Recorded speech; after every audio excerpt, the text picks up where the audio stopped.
Xo'p, assalomu alaykum, hurmatli o'quvchilar. Bismillah deb sertifikat savollarini tahlilini ko'rishda davom etamiz. 1-mart 1-seminardagi savollarga yetib keldik. Bir boshdan 1dan 9gacha savollarni yechimini tushuntiramiz. Xo'p, aytgancha mana shu Telegram kanalga o'tib olsak, aynan shu yechim bo'layotgan savollarning fayli bor. Ruslanbek o'quv markazi tomonidan tayyorlangan savollar fayli bor. Aynan shu savollarga qarab biz mana yechimlarni tahlil qilsak, birgalikda parallel ravishda mana shu savollarni tahlil qilsak, yechim tushunarliroq bo'ladi. Demak, savollarni yechimini tahlil qilishda boshlaymiz. Demak, birinchi savol nima ekan? Demak, mana shu yig'indini 7 ga bo'lgandagi qoldiqni topishimiz kerak ekan. Bu demak 28-fevral 2-semestrda tushgan savol, takror bo'lyapti yana. Bu yerda e'tibor beradigan bo'lsak, 2025 xonali son oxirida 9 bilan tugagan. Buni oldingi sonlar hammasi 7. Bunda 8, yoki 7, keyin 6 bo'ladi, keyin 5, shunaqa kamayib 2, 1 bilan tugayapti. Hammasi 2025 xonali son. Oxirgi raqamni o'zgaryapti. 9, 8, 7 shunaqa kamayib ketadi. Undan oldingi 2024 tasi hammasi 7 bo'ladi.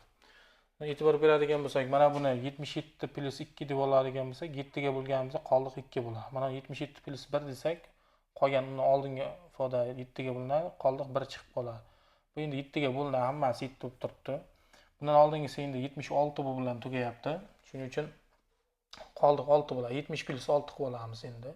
Undan keyingisi 75 bo'ladi. Uni 70 plus 5 desak, 7 ga bo'lganimizda 5 qoldiq bo'ladi. Va hokazo kamayib ketaveradi. Mana 70 plus 2 desak 2 qoldiq. Oxirgisidan 1 qoldiq chiqib kelyapti. Bularni har birini 7 ga bo'lganimizda, demak, qoldiqlar mos ravishda 2, 1, 0, mana shu yerda 0, keyin 6 dan to 1 gacha kamayib keladi.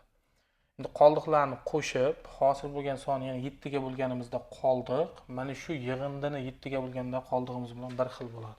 Shuning uchun biz hozir buni qo'shib chiqamiz. Demak, mana 10 bo'lsa, 11, 21, mana bu bilan 24. 24 7 ga bo'lganimizda, demak, 3 tadan tegib 3 qoldiq qolyapti. 3 qoldiq aynan mana shu yig'indini 7 ga bo'lganimizda qoldiq bilan bir xil bo'ladi. Javobi D javob bo'lyapti.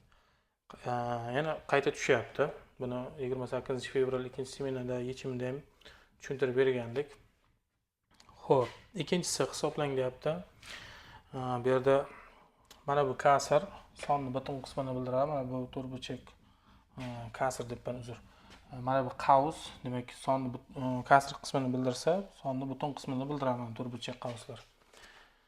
Xo'p, mana bu yerda logaritm, o'nli logaritm 5, bizda 10^5 bo'ladi. Bu 0 va 1 oralig'ida ko'rinib turibdi. 0 va 1 oralig'ida bo'lgandan keyin endi buni butun qismi 0 chiqib keladi. 0 butun nechidir degan son bo'lgandan keyin 0 chiqib keladi. Demak, 3 ga ko'paysak baribir 0 bo'lib qoladi mana bu yerga. Shu yerda yozib olyapman. Keyin o'nli logaritm 0,1. Bu 10 ni -1 desak bo'ladi. Shuning uchun -1 chiqib keladi. -1 ning kasr qismi endi butun son bo'lgani uchun butun sonning kasr qismi 0 bo'ladi. Buni 5 ga 0 bo'lib qoladi. Bu endi natural logaritm 3, ya'ni bu logaritm eksponenti asosiga ko'ra 3 degani, 2,71 degani, demak 2,71 dan bu kattaroq bo'lgani uchun 1 dan katta hamda 2 dan kichkina oraliqda qiymatlar qabul qiladi. 1 butun nechidir degan son chiqib keladi. Demak, buni butun qismi 1 bo'ladi. 7 ga ko'paytsak, demak, -7 ko'paytirilgan 1 bo'lib qolyapti. Mana bu qismi 0 bo'lib ketadi. Demak, -7 chiqib kelayotgan bu yerda. -7 ning kasr qismi, butun sonning kasr qismi 0 bo'ladi. Shuning uchun javob 0 bo'ladi. Javobi A javob chiqib keladi. Uchinchisida uzunligi 40 metr bo'lgan arqondan eng ko'pi bilan necha kvadrat metr yerni o'rash mumkin deyapti. Uzunligi 40 metrga teng bo'lgan arqonimiz bor. O'shandan biz eng ko'pi bilan necha metr kvadrat maydonni, yerni o'rashimiz mumkin. To'rtburchak, kvadrat xayolimizga kelishi mumkin yoki bo'lmasa aylana, ya'ni doirasimon yer. Kvadrat deydigan bo'lsak, yuzasini hisoblasak, kichkina chiqib kelaveradi. Aylana desak, eng katta yuza aylana bo'lganda, mana aylanasimon qilib doira shakliga keltirsak, yerni yuzasi eng katta bo'ladi. Shuning uchun men mana 40 metrdan doira aylana yasab oldikdan, arqonni uzunligini aylana uzunligiga tenglashtirdik. Biz radius topadigan bo'lsak, 20 taqsim pi bo'ladi. Radiusi shunga teng bo'lgan doiraning yuzi bizda 40 metr arqon bilan o'rashi mumkin bo'lgan eng katta yerning eng katta maydonni yuzasi hisoblanadi. Demak, hisoblab qo'yamiz. Doiraning yuzasi pi kvadratdan topiladi. O'rniga olib kelib qo'yib hisoblasak 400 taqsim pi metr kvadrat chiqyapti. Bu bizda C javobda turibdi. 4-inchisi, dengiz suvida 5% tuzli suv bor debdi. Dengiz suvi 100 litr suv bo'lsa, o'shani 5 litr tuz degan bunaqa aytganda. Yoki 100 kilogramm suv bo'lsa, shuni 5 kilogrammi tuz degan. Dengiz suvi 5% ekan. 5% tuzli suv bor.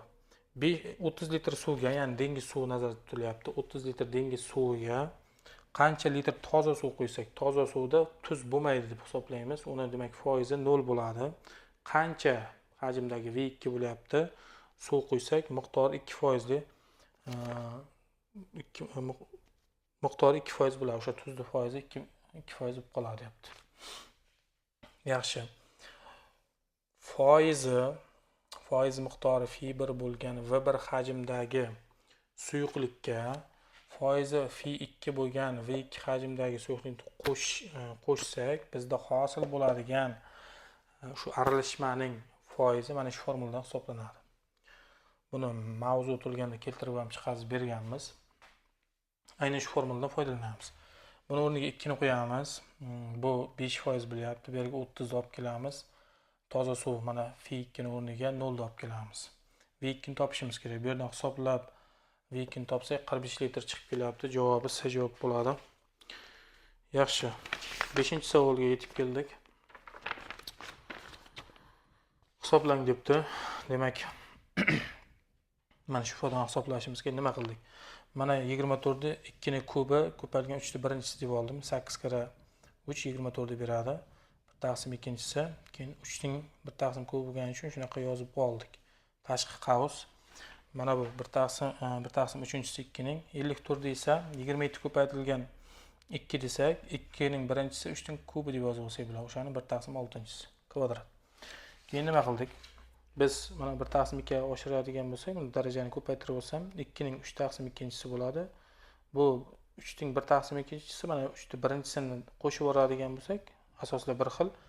Ikkalasida ham 2 ning 3 taqsim ikkinchisi, 3 ning 3 taqsim ikkinchisi bo'ladi. Hamda bularning qavs 1 taqsim 3-darajasi bor. Endi buni ochib oladigan bo'lsak, 2 ning 1 taqsim 6-chisi bo'ladi. Mana 1 taqsim 3 asoslar bir xil bo'lgan qo'shsak, 1 taqsim 3 ga 1 taqsim 6 ni qo'shsak, 1 taqsim 2 ni beradi. 3 ning kubi 3 ga buni ko'paytirsam, yana 1 taqsim 2 bo'lib qoladi. Natijada 2 ning 1 taqsim ikkinchisi, 3 ning 1 taqsim ikkinchisi hosil bo'lyapti. Mana shuni qavs kvadrat mana shu yig'indan. Endi 3 ni ko'paytirib chiqadigan bo'lsak, 2 ning 1 taqsim ikkinchisi, 3 ning 1 taqsim ikkinchisi, bu yoqda ham shu bo'lyapti. Endi ikkalasining darajasi bir xil bo'lgani uchun bitta qavsga olib yozsak yoki bo'lmasa ildiz ostida 6 qilib yozsak bo'ladi. Chunki mana 1 taqsim 2 ildizni kvadrat ildizni bildirsa 2 kira 3 6 bo'lyapti. Shunaqa yozib olsak bo'ladi. Ikkalasi 2 ildiz ostida 6 bo'ladi. O'shani qavs kvadrat 2 ning kvadrati 4, ildiz ostida 6 ning kvadrati 6 bo'lib qoladi. Javob 24. B javob chiqib kelyapti. Yaxshi, 6-chisi hisoblang debdi. Biz buni nima deb oldik? Mana buni 5 ning 5 taqsim 7-chisi, buni 5 ning 7-chisi dedik. O'shani demak 6-darajali ildizda bo'lgani uchun ikkalasi shuni qavs darajada 1 taqsim 6-daraja deb oldik. Buni esa 5 ning -2 taqsim 7-darajasi deb oldik. Ana endi bu asoslar bir xil bo'lgani uchun qo'shamiz. Umumiy mahraj 7 bo'lyapti. 7 tadan berib 49, 5 ni qo'shadigan bo'lsak 54 taqsim 7 ko'paytirilgan 1 taqsim 6-daraja. Bu yoqni shunday yozib oldik. Ichkariga ko'paytirsam 54 bilan 6 qisqarib ketadi, 9 tadan bo'ladi, bunga 7 tadan. Buni yozib qo'yamiz. Ya'ni ancha soddalashdi. Endi asoslar bir xil, daraja ayrilib ketadi minus hisobiga. Natijada bu yerdan 5 ta birinchisi hosil bo'ladi. Javob 5 chiqib keladi. 6-chi misolning javobi 5 bo'lyapti. 7. Bu yana takror tushyapti. Buni yechimini bergandik. Buni javobi demak 1 chiqib keladi. B javob bo'ladi. Mana yechimni yana qayta yozib qo'ydik. Tushuntiradigan bo'lsak, yana bu yerdan 2 ni kubi, 2 ning 5-chisi bo'lgani uchun 2 ni kubi ko'paytirilgan 2 ni kvadrati desak 2 chiqib keladi. 2 ni kvadrati ham 4 qolib ketadi. 2 ning 7-si 2 ning kubi deb yozib olsam, 2 ning 4-si bo'ladi. 2 ning kubi 2 chiqib keladi, 2 ning 4-si yana 16 qolib ketadi. 2 ning 5-si 2 ning kubi 2 ning kvadrat deb olsak, 2 ning kubidan 2 chiqib keladi, 2 ning kvadrat yana 4 qolib ketib qoladi. 5 taqsim 2 ni olib chiqyapmiz. 5 bor tepada, 2 lar bor mana. Shular 2 lar olib chiqsak, mana bu ko'rinishga kelib qoladi. Umumiy mahraj berib qo'shsak, bu ko'rinishga keladi. Bular ko'paytmasi bizga kub ildizi 4 kubi plus 1 ni beradi. Soddalashtirib, demak, 1 ni chiqaryapmiz. Oldin ham yechim qilgandik, yana tushuntirib o'tirmadik.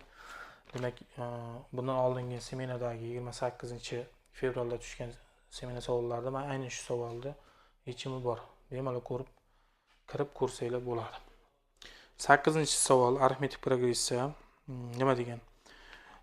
Ayin arifmetik progressiyada ikkinchi xadi 2 ta birinchi xadiga teng bo'lar ekan. 10-xadi 10 ga teng bo'lsa, dastlabki 6 ta xadi yig'indisidan 5 ta xadi yig'indisidan ayrilmasini top deyapti. Progressiya mana bunaqa xossasi bor edi. Bu yerda demak n-1 ayin ga teng bo'lyapti. Bundan biz S6 ayrilgan S5 da A6 ga tengligini ko'rsak bo'ladi. A6 ni topib qo'ysak bo'ldi. Mana shu ayirmani hisoblagan bo'lar ekanmiz. Mana buni maydaladim. A1 qo'shilgan, demak D dedik. 2 ta A1 ga teng bo'lyapti. Chap tarafga ayirib o'rsam, demak A1 bilan D tengligi kelib chiqadi.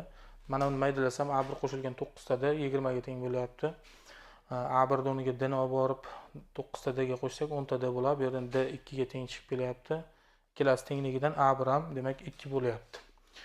Bu demak birinchi xadi hamda xatlar ayirmasini topdik. Mana bu yerga olib borib qo'yamiz. A6 ni topsak bo'ldi, mana buni topgan bo'lamiz dedik. Demak A6-xodi A1 qo'shilgan 5 ta D bo'ladi. Birinchi xadining o'rniga 2, 5 qo'yib hisoblasak 12 chiqib kelyapti A6-xadi. Demak, dastlabki 6 ta xadi yig'indisidan 5 ta xadi yig'indisidan ayirmasi 12 ga teng bo'lar ekan. Javobi A javobda turibdi. 9-savol. Ayin arifmetik progressiya va BN geometrik progressiya berilgan. Ayin arifmetik progressiyaning dastlabki n ta xadi yig'indisi 820 ekan. Geometrik progressiyaning dastlabki 3 ta xadi yig'indisi 217 ekan. Boshqa tomondan geometrik progressiyaning B1 A2 ga, B3 A9 ga, B3 demak B2 A9 ga, B3 A44 ga teng ekan. Mana bu xatlar ayirmasi 0 ga teng bo'lmasa, endi toping degan. Nima qildik? Geometrik progressiyaning asosiy xossasi bor. Shu xossadan foydalandik. B2 ning o'rniga A2 ni olib keldim. A9 ni olib keldik. A9 ni kvadrati, B1 ning o'rniga A2 ni olib keldik. B3 ning o'rniga A44 ni olib kelib, bularni maydaladik. Maydalab, demak, kvadratga oshirdik. Bu yoqni ko'paytirib chiqsa, bu ko'rinishga kelyapti. A1 kvadratlar ayirib ketar ekan. 43 ta D ni 43 ta D kvadrat chap tarafga olib ayirsam 21 ta D kvadrat bo'lyapti. 16 ta A1 D ni bu yoqda o'ng tarafga olib ayirib o'rsak 28 ta A1 D bo'lyapti. 7 ga qisqartirib 3 ta D 4 ta A1 bo'lyapti. Bu yerdan A1 topsak 3 ta D taqsim 4 bo'lyapti. Buni olib borib biz endi mana bu olib borib qo'yamiz. Hozir shuni yozib oldik. Endi mana bu yig'indi, uchalasining yig'indisining o'rniga bularni yana mos ravishda qo'yib oldik. Bular maydalasak bu ko'rinishga keladi. Mana bu A1 plus D ga teng, bu A1 plus 8 ta D, bu esa A1 plus 43 ta D ga teng. 3 ta A1 bo'lib qolyapti. 3 ta A1, A1 o'rniga 3 ta D taqsim 4 qo'yaveryapman birdan. D 8 D 43 D bizga 52 D ni beradi. Barobar 217. Mahrajda 4 turgani uchun 4 tadan umumiy mahraj beramiz. Faqat shunga, bunga emas. Bu 9 ta D bo'lyapti. Bu esa 208 D bo'lyapti. Taqsim 4 barobar 217. Qo'shsak 217 D taqsim 4 barobar 217 bo'lyapti. 217 lar qisqartirib D ni topsak 4 chiqib kelyapti. Bu 4 ta bor managa qo'ysak 4 lar qisqarib A1 3 ga teng chiqib kelyapti. Xo'p, birinchi xadi bilan yana xatlar ayirmasini topdik. Endi mana bu formula, mana buni biz dastlabki n ta xadining yig'indisi formulasi bor edi. Mana bunaqa formula. Mana shu formulani qo'yib yuboramiz. Bu aynan 820 ga teng. A1 o'rniga biz 3 qo'yamiz. 2 ko'paygan 3 n-1 D o'rniga 4 qo'yamiz. Taqsim 2 ko'paygan n barobar 820 bo'lyapti. Xo'sh, qisqartirib, soddalashtirib, demak, tenglamani yechib qo'yadigan bo'lsak, n barobar 20 chiqib kelyapti. Xatlar soni bu yerda 20 bo'lyapti. Javobi B javob bo'lar ekan.